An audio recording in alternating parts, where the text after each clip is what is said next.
Itekimasu.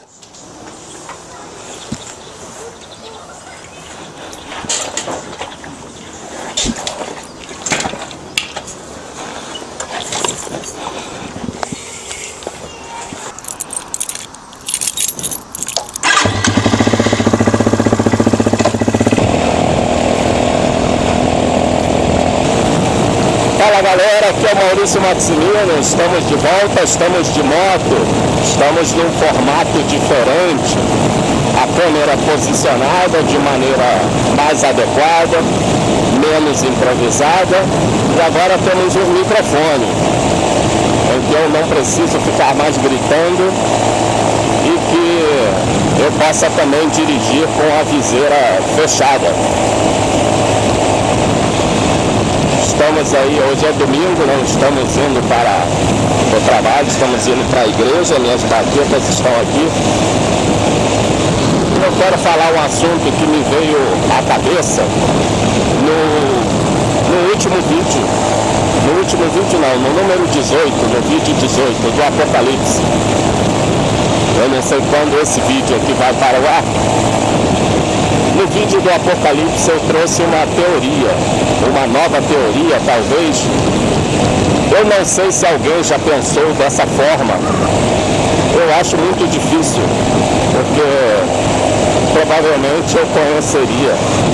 Ali eu explico a minha teoria, porém eu não tenho a quem citar como referência. E por que eu estou falando isso? Nós sabemos que nessa sociedade aqui, o discurso válido é o discurso acadêmico, é o discurso científico. Mesmo na religião, há essa exigência, principalmente na religião cristã. Nós somos predominantemente filosóficos e depois da Revolução Científica, somos cientistas. Então a nossa religião, apesar de ter o Deus mais ímpar de toda a história da humanidade, o modo que se fala sobre ele está preso às coisas daqui. Por causa disso, me veio a preocupação sobre as fontes do meu conhecimento, a bibliografia das coisas que eu falo aqui no Profeta. E não tem muito o que dizer, não tem muito o que apontar. Geralmente as coisas que eu falo aqui têm um tom de inédito. Obviamente eu posso fazer uma citação de coisas que eu li, de coisas que me levaram a pensar assim. Mas são coisas tão aleatórias, muitas delas não acadêmicas, que são esclarecidas justamente pelo fato de eu ser um acadêmico também.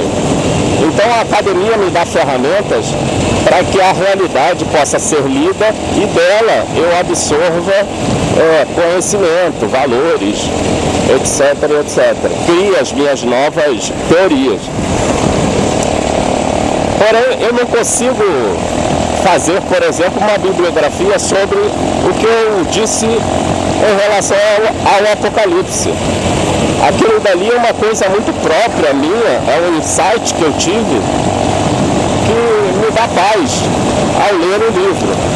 E me difere praticamente de todo o corpo teológico até hoje. Pelo menos o que eu pesquiso, eu acho que ninguém pensa dessa maneira. Ou se pensa, ainda está com a teoria meio tímida, ou então, por estar preso a essas regras acadêmicas, essas regras científicas, não o apresentam. Então eu quero dizer para vocês que existem 3 modos de dizer as coisas. Existe o modo que eu posso classificar como xamânico, de xamã mesmo, o modo religioso, primitivo, aquele que atribui razão às coisas de de acordo com uma história, com uma fábula, com uma vontade da natureza, esse tipo de coisa. Existe o modo filosófico, e aí filosófico / religioso, que é buscar a explicação das coisas inexplicáveis entre aspas, conseguem ver a minha mão aqui, usando da lógica, usando das ferramentas da mente humana. A mente humana tem uma limitação no seu pensar, e alguns objetos sobre os quais ela se debruça a entender não são compreensíveis. A imagem o objeto está no centro de uma circunferência e o conhecimento humano fica nessa borda. Nunca consegue adentrar. Então a gente tem esse conhecimento filosófico / religioso.